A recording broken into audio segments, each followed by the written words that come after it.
Intermediate విద్యారంగంలో అగ్రగామి మన NSR impulse education institution. IIT JEE అయినా నీట్ అయినా తిరుగులేని విద్యా సంస్థ NSR impulse. Hello students, now let's continue with biological classification. For the last classes we studied about Fabaceae, Solanaceae and Liliaceae, the three families. In that we studied about floral parts, calyx, corolla, androecium and gynoecium. All four floral parts are very important in comparison with the three families. Now apart from that, when you once if you keep in your mind taxonomy all the three families, then you have to remember about all the examples of morphology and comparison with the three families of taxonomy, then that becomes a full-fledged complete part of morphology. Now let us go with biological classification. When taking the biological classification here, in living world we discussed about how organisms are, like what are the properties of organisms and what are the characteristics, what are taxonomic categories and what are taxonomic aids. Now, so based upon the properties we know how we can define a living organism. Now let us talk about how to classify a living organisms. So this speaks about classification of all biological organisms exist on earth. Now let us speak about biological classification. So when you take the biological classification here, all living organisms are classified into different categories or different taxons or different groups based on certain characteristics. So when you take certain characteristics, now different scientists, they have given different systems of classification to classify the organisms. Right. Now let us talk about the scientists we know. Aristotle.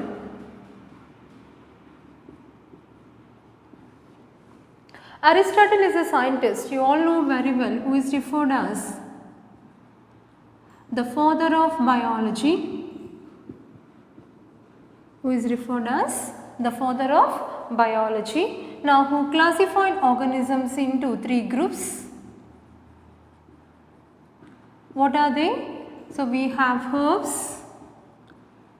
shrubs as well as trees. Aristotle, who is referred as the father of biology, who classified all organisms into three groups. What are they? Herbs, shrubs as well as the trees. Now when you take the Aristotle, Plato and Socrates, earlier we discussed in Science of Plant, he has taken into consideration a few characteristics in classifying the organisms.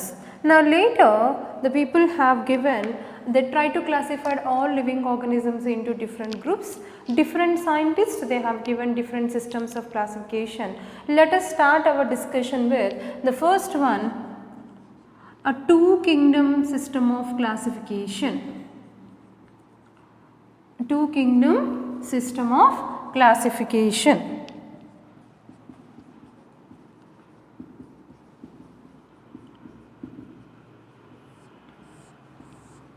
Now what is this two kingdom system of classification? Who has given this two kingdom system of classification?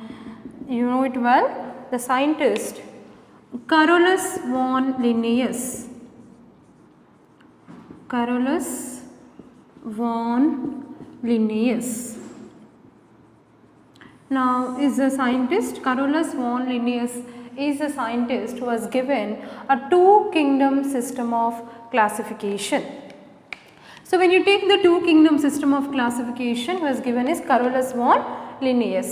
Now Carolus von Linnaeus, you know that he classified organisms, he classified the organisms into two groups. Into how many groups? Into two groups. What are the two groups here? One is called plants and other kingdom is called as animals.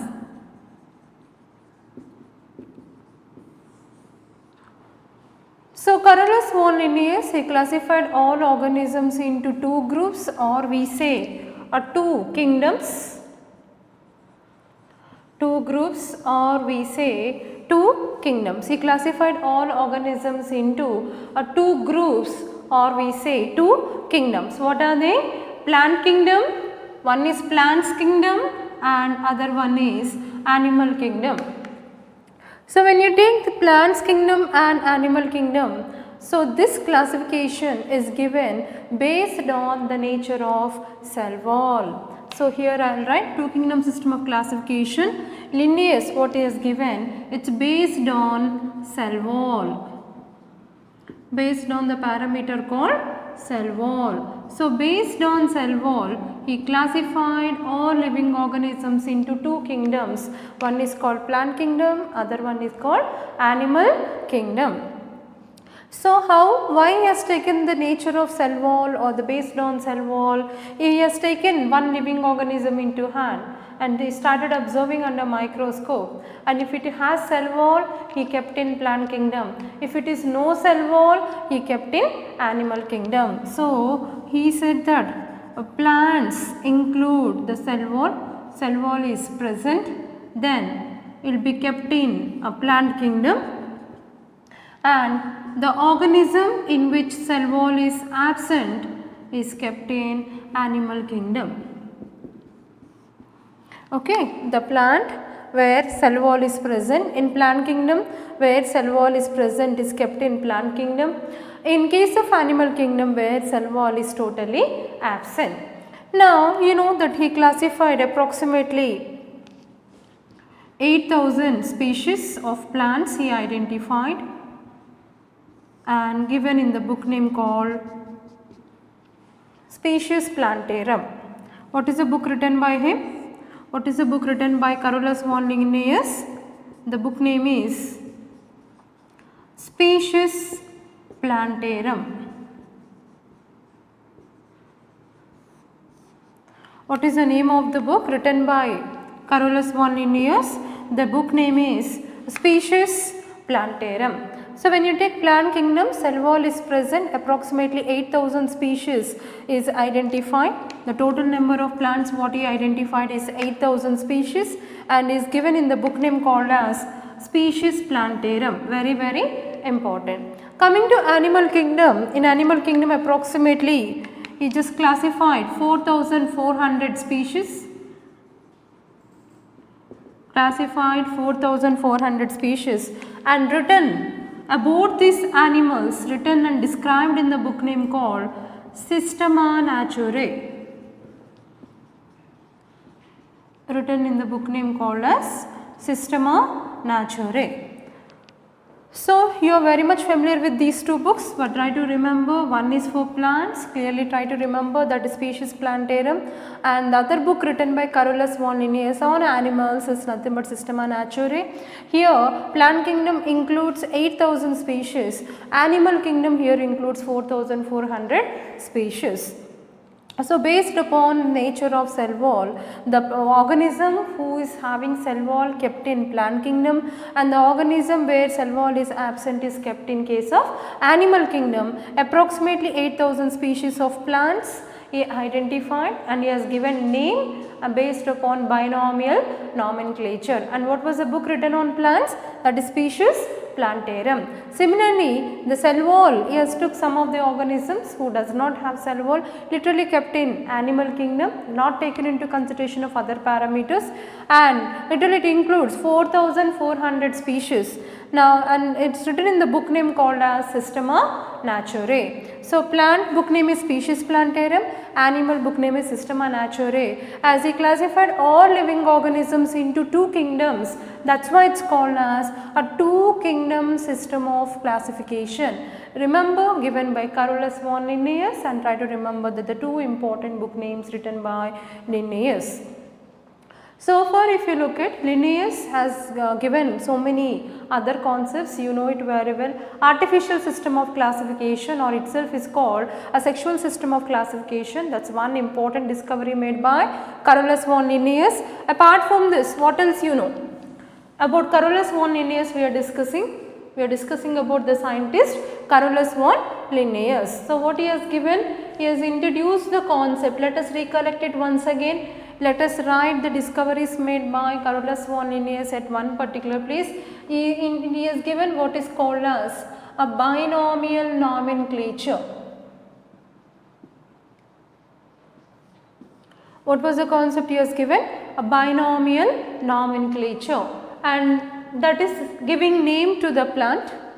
A name includes two terms, one is genus and other one is species. So, that is a binomial nomenclature. Then two kingdom system of classification, apart from this, it also included artificial system of classification. It includes artificial system of classification.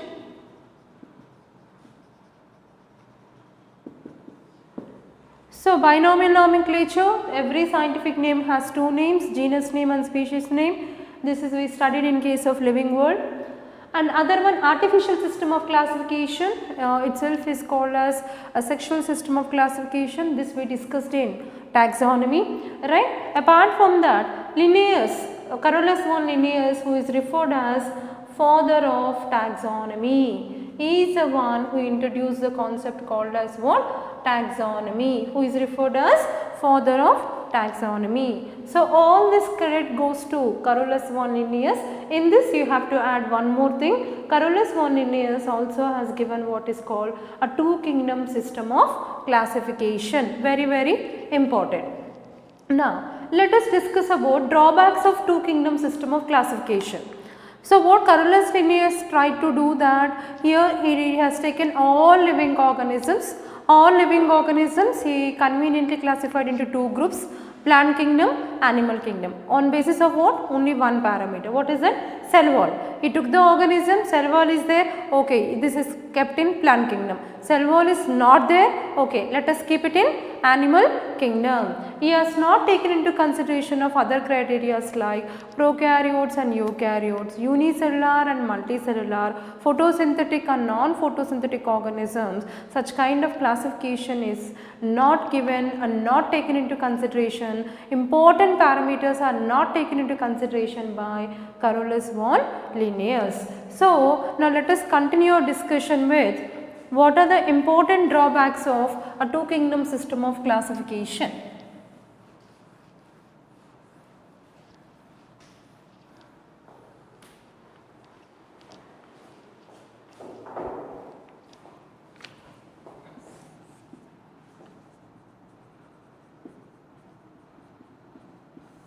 What are the drawbacks of two kingdom system of classification? So, we are just discussing these drawbacks for two kingdom system of classification. Now, Linnaeus in two kingdom system of classification,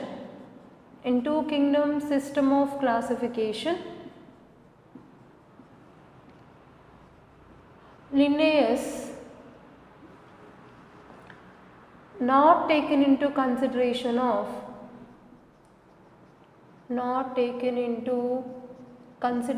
of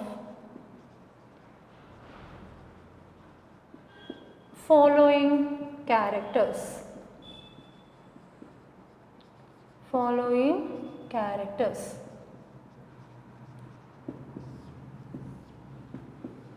Linnaeus not taken into consideration of the following characters. In two kingdom system of classification, Linnaeus has not taken into consideration of the following characters. Which characters are not taken into consideration, and the characters which are not taken into consideration are considered as the drawbacks of two kingdom system classification.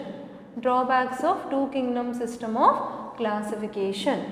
Right. Now, Linnaeus could not able to distinguish between prokaryotes and eukaryotes. What are prokaryotes? Primitive organisms are called prokaryotes, and prokaryotes slowly they developed into higher organisms called eukaryotes. So, in two kingdoms system of classification, could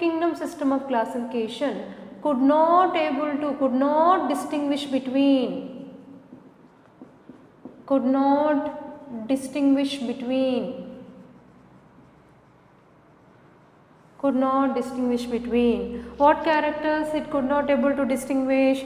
So as I told you all the parameters, let us make a list here.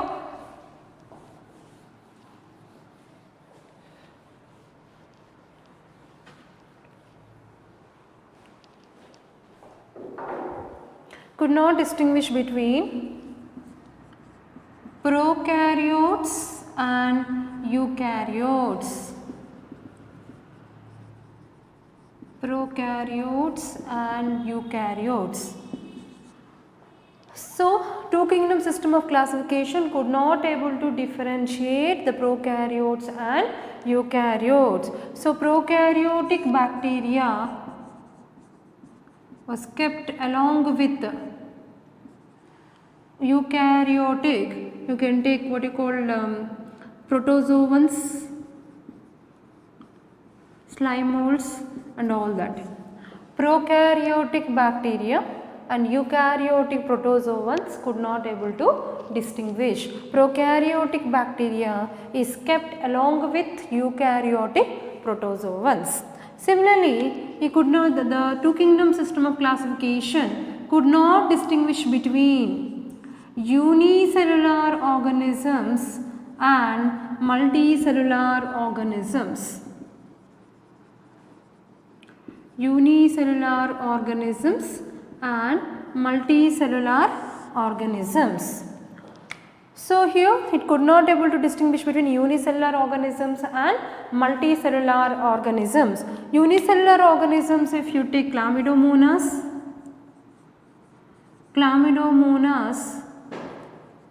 kept along with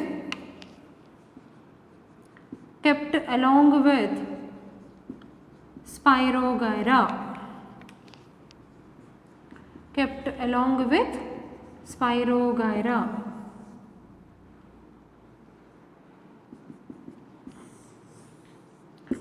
Chlamydomonas kept along with Spirogyra. So, Chlamydomonas is unicellular, Spirogyra is multicellular. Unicellular Chlamydomonas, it kept along with a multicellular Spirogyra. So, Chlamydomonas, Spirogyra together it was placed in one group, but actually Chlamydomonas is a unicellular organism. It is mixed with Spirogyra, which is a multicellular organism. So, two kingdom classification could not distinguish between prokaryotes and eukaryotes.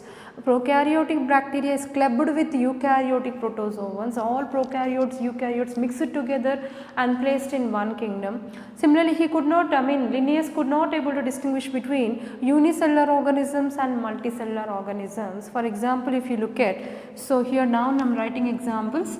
For example, Chlamydomonas, which is unicellular organism, is kept along with Spirogyra, but Spirogyra is a multicellular organisms. Then he could not able to distinguish between photosynthetic organisms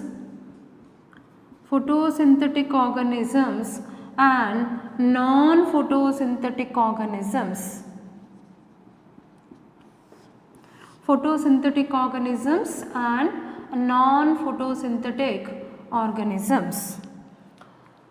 Why? Because if you look at some organisms, they have chlorophyll, they undergo photosynthesis, whereas some organisms a lack of chlorophyll, they does not undergo the process called as photosynthesis. So, for example, if you take algae is kept along with fungi. Algae is kept along with fungi. So, if you look at here, algae, what I said, has chlorophyll, undergo photosynthesis, whereas fungi, here it is lack of chlorophyll and does not undergo the process called as photosynthesis. So, here if you look at, generally even they also differ. Why they kept together? Algae is kept along with fungi. Algae is kept along with the fungi. Why algae is kept along with fungi here? Algae is nothing but photosynthetic organism, fungi is nothing but non-photosynthetic organism. So, algae is kept along with fungi, we say. That means here algae also has cell wall, fungi also has cell wall. But if you look at the nature here, algal cell wall is made up of cellulose, algal cell wall made up of, with what it is made up of? It is made up of cellulose. In algae, cell wall is made up of cellulose. Coming to fungi, in fungi, here I am writing cell wall is made up of chitin. Cell wall is made up of chitin. In algae, cell wall is made up of cellulose. In fungi, cell wall is made up of chitin. So, even though both organisms contain cell wall, but the nature of cell wall different in case of algae when compared with the fungi. Algae is nothing but an autotroph, fungi is nothing but heterotroph. So, instead of writing photosynthetic and non-photosynthetic, the same point it can be also written as he could not able to distinguish between autotroph and heterotroph. So, again I write that same point again, but look at the drawbacks here. Before that, let us look at again introduction. Just I will give you a quick revision of this. Look at here, Aristotle is considered as father of biology, and even you know well about other scientists, Theophrastus, right. So, I am just keep telling about these scientists. Theophrastus, who is referred as father of botany. Aristotle, who is referred as father of biology, Theophrastus, who is referred as father of botany, right. Now, you know, according to Aristotle, he classified all plants into 3 groups: herbs, shrubs and trees. Then Theophrastus, who is known that is called as father of botany, he classified many medicinal plants and all that. Earlier also we discussed in the introduction, right. Now, let us talk about two kingdom system of classification. Now, here who has given this, who introduced two kingdom system of classification? Carolus von Linnaeus. What are the other things introduced by Linnaeus? You have to remember binomial nomenclature and artificial system of classification itself is also called as a sexual system of classification, right, and also he is referred as the father of taxonomy, right, and based on the cell wall he also introduced two kingdom system of classification. So, here plant kingdom is there, animal kingdom is there. If cell wall is there, the organism is placed in plant kingdom. If cell wall is absent, the organism is placed in animal kingdom. And here, so 8,000 species nearly he classified the plants. 8,000 species of plants he identified, and everything was written in the book name called as a Species Plantarum. Coming to animals, he identified and given names to 4,400 species of animals have been identified, and that was written in the book name called Systema Naturae. Now, let us come back to drawbacks of two kingdom system of classification. Now, here Linnaeus has not taken into consideration of the following parameters. That means, in two kingdom system of classification, Linnaeus could not distinguish between prokaryotes and eukaryotes. That means, prokaryotic bacteria is kept along with eukaryotic protozoans. Unicellular organisms and multicellular organisms. Unicellular Chlamydomonas is kept along with a multicellular Spirogyra. Now, photosynthetic and non-photosynthetic organisms. Photosynthetic algae is kept along with fungi, where algal cell wall is made up of cellulose and fungal cell wall is made up of chitin. Algae come under photosynthetic organism, fungi come under non-photosynthetic organism. So, here if you look at even next one I am writing.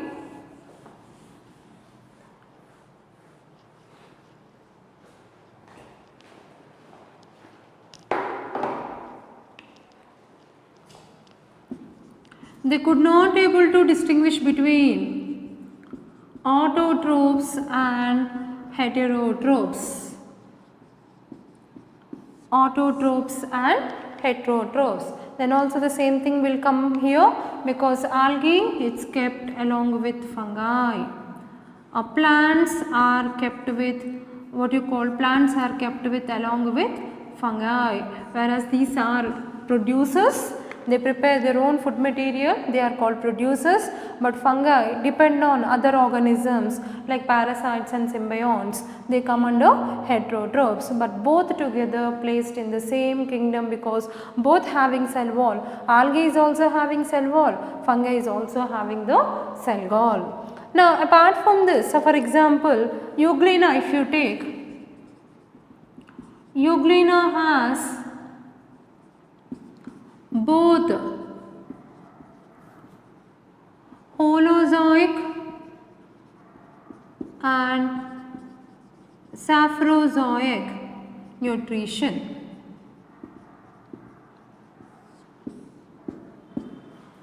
Euglena has both Holozoic and Saprozoic nutrition, holophytic, but you can take the terminology holophytic.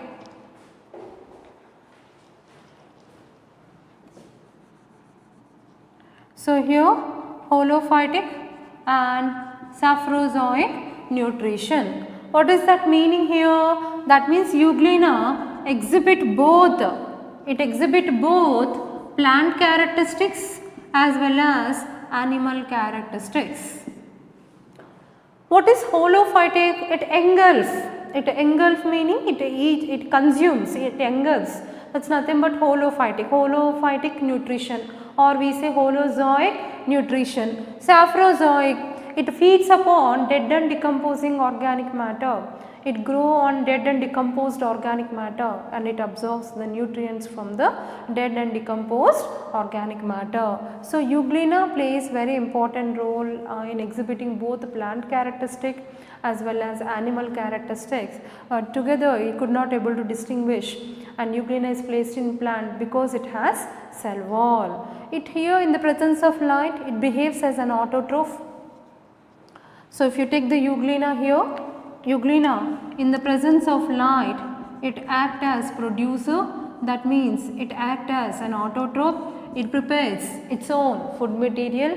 When deprived of light, when light is absent, when light is not available for a quite longer period of time, at that time it acts as predator, meaning it acts as heterotroph. So in the presence of light, it prepares its own food, acts as autotroph. In the absence of light, it acts as a predator, it acts as heterotroph. So these all are nothing but drawbacks, was not explained by Carolus von Linnaeus and not taken into consideration of these parameters in giving a two kingdom system of classification. So as a result of this, then later many scientists came forward and they tried to classify organisms into different groups, and the next one is nothing but a three kingdom system classification given by Ernst Haeckel. So let us continue with that.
Now later, as two kingdom system of classification has many drawbacks, many limitations are there. Now later introduced one called as three kingdom system of classification.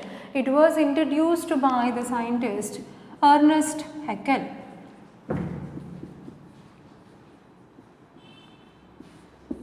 Who is the scientist we have to remember? Ernst Haeckel. So three kingdom system of classification was introduced by Ernest Haeckel. Now Ernest Haeckel is the one who introduced the term Protista. Who introduced Protista. Protista, now it is introduced as a kingdom. So whenever you get the question that who introduced the kingdom Protista, then Ernest Haeckel. Ernest Haeckel is the one who introduced the term called Protista. Now what he has done, he classified all living organisms into three kingdoms. So what are the three kingdoms? According to Ernest Haeckel, what are the three kingdoms we have to take into consideration? Now we can take into consideration of the first kingdom is Protista, as the term is being introduced by Ernest Haeckel. Then as usual, higher kingdoms like Plantae and Animalia. Plantae and Animalia. Now, so when you take the Protista, now Protista here it includes the organisms like protozoans, diatoms and slime molds are placed under Protista. But unfortunately he kept prokaryotes as well as eukaryotes. So it was also contains bacteria including blue-green algae. Blue-green algae. But if you look at carefully, blue-green algae, bacteria, these both together they are prokaryotes. Rest all are nothing but eukaryotes. So if you take these all are eukaryotes. So even though Ernest Haeckel introduced the term Protista, but Protista here it includes a combination of prokaryotes and eukaryotes. And here he could not able to distinguish between prokaryotes and eukaryotes. Prokaryotes could not able to separate from eukaryotes. Prokaryotes, eukaryotes combiningly together placed in Protista. This again is considered as the drawback of three kingdom classification. This is the drawback of three kingdom classification. Of course, the Plantae is the one which includes same thing here. The Plantae is the one which includes the cell wall is present and the organism where cell wall is absent are kept in Animalia. So altogether three kingdoms, but remember the kingdom what is introduced by Ernest Haeckel is nothing but Protista. Protista it included bacteria, blue-green algae placed along with protozoans, diatoms and slime molds. But if you look at bacteria, blue-green algae, both of them are prokaryotes, but protozoans, diatoms, slime molds, these all will come under eukaryotes. Prokaryotes were placed along with eukaryotes. So if you look at that becomes itself drawback of three kingdom classification given by Ernest Haeckel, very important. And other next two kingdoms are same, they are higher organisms. The organisms where cell wall is present will fall in the category called Plantae, and the organisms where cell wall is absent will fall in the category called as Animalia. So remember this was about three kingdom system of classification given by Ernest Haeckel.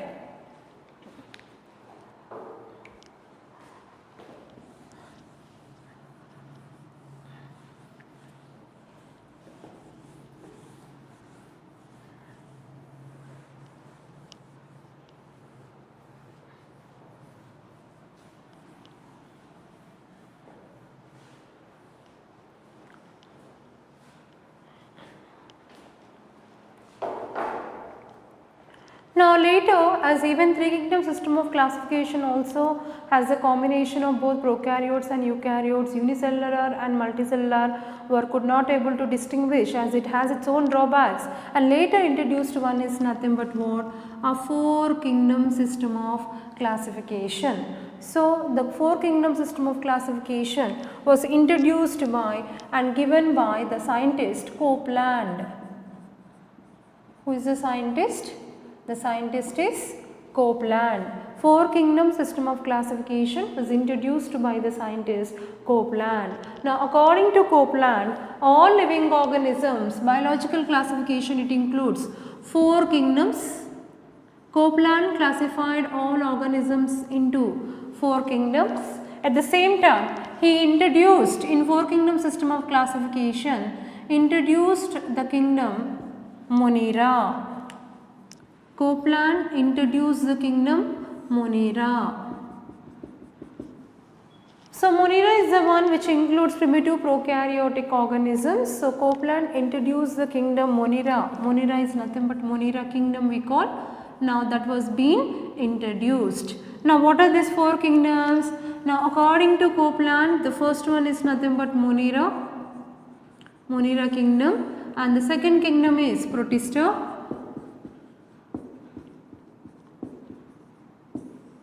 And the next one is Metaphyta,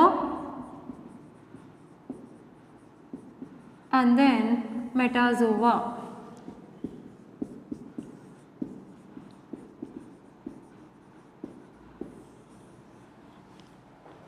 Now according to Copeland, the four kingdoms are nothing but Monera, Protista, Metaphyta as well as Metazoa. Now coming to Monera, it includes primitive prokaryotic organisms.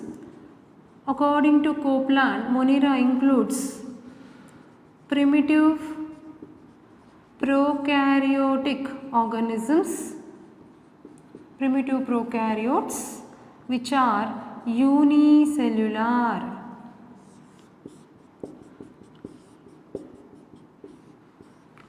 So he could able to distinguish prokaryotes, he separated from the eukaryotes.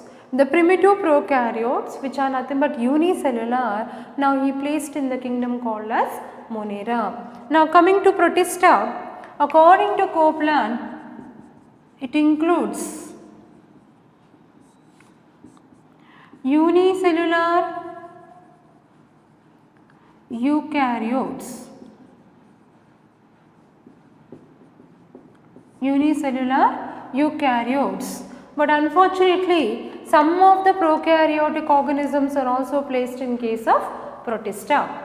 So here if you look at very clearly here, prokaryotes which are unicellular are placed in Monera. Unicellular but eukaryotic organisms are clearly distinguished and placed in the category called Protista. Now as usual, Metaphyta and this all Metaphyta includes the higher plants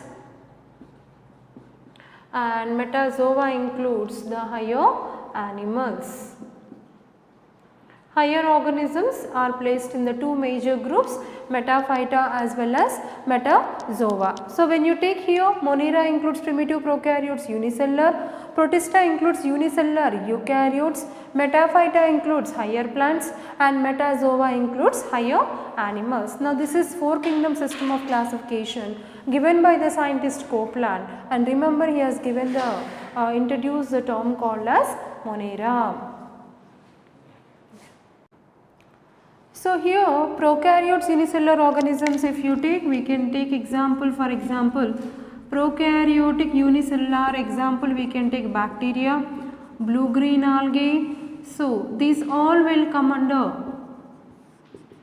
prokaryotes which fall in the category called as Monera. Coming to Protista, Protista it includes walnut protozoans, mostly you can take slime molds. These all, no doubt they are unicellular but they are eukaryotic organisms. Now clear distinction has taken place of bacteria and protozoans, but even this has some drawbacks. What are the drawbacks? The drawbacks are nothing but algae and fungi are not distinguished.